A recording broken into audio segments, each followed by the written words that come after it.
Hello, this is Titanosaurus Productions, and today I'm going to be doing another video for um, my one monstrous moment. Did one last time, but I went a bit overkill with the amount of moments I used, but I did decide on a final moment, and that's what I'm doing this time.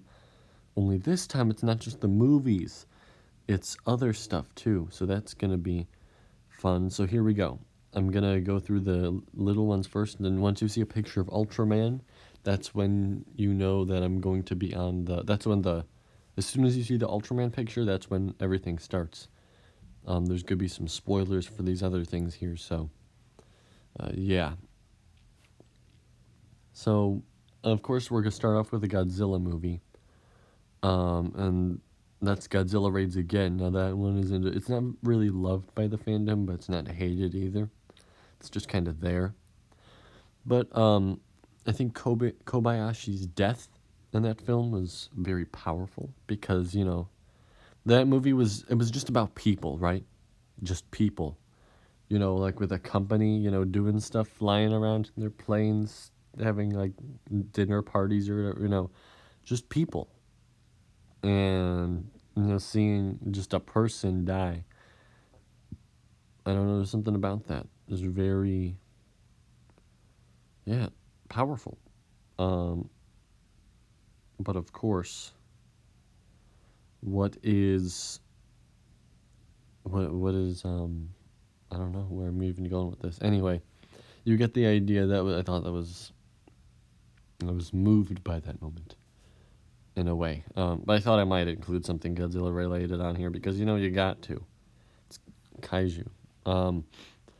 Next up we have a moment from the book written by the man, the myth, the legend, the Omni viewer, the one who came up with this whole scheme, my monstrous moment. The final fight scene between all of the giant monsters was very well choreographed. He wrote it. That's very impressive to be able to write a fight scene as engaging as that. And so I was very excited when I was reading that in the book. There you go, free advertisement. Next up, we have the Attack Titan versus the Female Titan in Attack on Titan.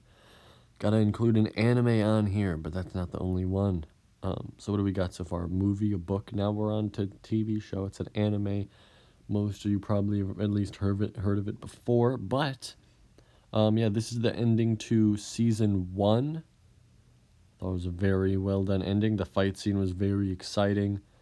Took place in a very populated place, the center of the walls, very important.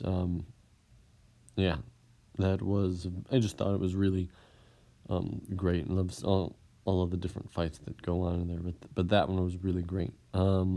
Next up, we have Dygard versus the first Heterodyne in what was the thing called? Dygard Earth Defense Corp. It's a mecha anime. If you're a fan of giant monsters or giant robots, please check it out. It's very underrated. It's one of my favorite anime of all time. Really got some great positive vibes and pretty good. It's got great characters and really, it's just overall really fun. But the first fight between the heterodynes are the monsters and they're very different looking. So yeah, that one I guess would be the most conventional. But the pilots were also learning how to use Dygard, so that was very. Yeah, it was just really interesting. It was very fun to see how that played out the first time. Then we have Skull Island Sinks from Son of Kong. Yeah, that I really do like Son of Kong. I think it's a worthy sequel to the original. Good movie. But that moment just really caught me off guard. And it was I didn't expect it. It just kind of happened really abruptly. And although it was abrupt, it was a very exciting moment. Very intriguing. Just great movie. Well, maybe not great, but good. And a very great moment. Next up, we have Giant Robo's death from Johnny Sacco and his flying robot, aka Giant Robo.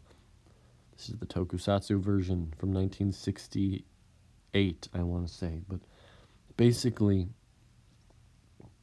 the very final episode, Giant Robo dies. It was very sad.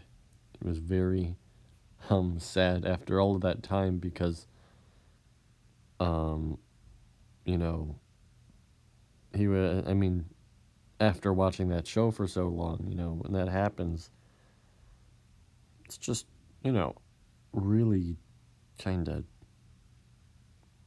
we really feel that when that happens because, you know, everyone obviously, you know, when you watch that show, you really feel for Giant Robo because of that stuff, right? Those fighting. See, I don't even know where I'm going with this. I'm just trailing off. But the basic point is Giant Robo becomes more than a machine, and that very end, and it's really heartbreaking to see him go. But now we come to the final Monstrous moment, the main one, which would be Kishida and the yellow gas from Return of Ultraman, episode 11, Poison Gas Monster appears. So, basically, this filming incident occurs, and I'm giving the background, and everyone just appears to be dead, and it was caused by this yellow gas, and there's this guy in the monster attack team, Matt, named Kishida, and, you know, learning that he was horrified because his father helped develop that yellow gas, which is a secret weapon for World War II, but it wasn't used, and the capsule, which was supposed to be disposed, was eaten by the monster.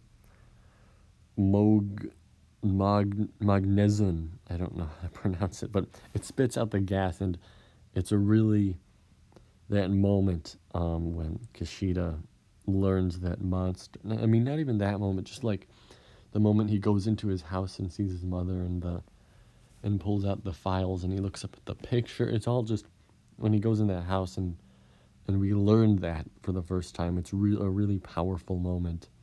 So those ties, man, back to important moments in history. That's it's something really only their country can elaborate on how that feels. I guess, especially since, I mean, you know, you could have done that with like German characters too, but you know, they also had bombs dropped on their country, so that is very, very powerful whenever World War II gets brought up. So I thought the way it was like worked into the plot was really good. At first, I didn't expect the episode to be that great because it was just like poison gas monster appears, but I think they might have named it that instead of naming it like "Behold the horror of World War II" or something like that. You know, it's but it was very, very powerful and great episode all around.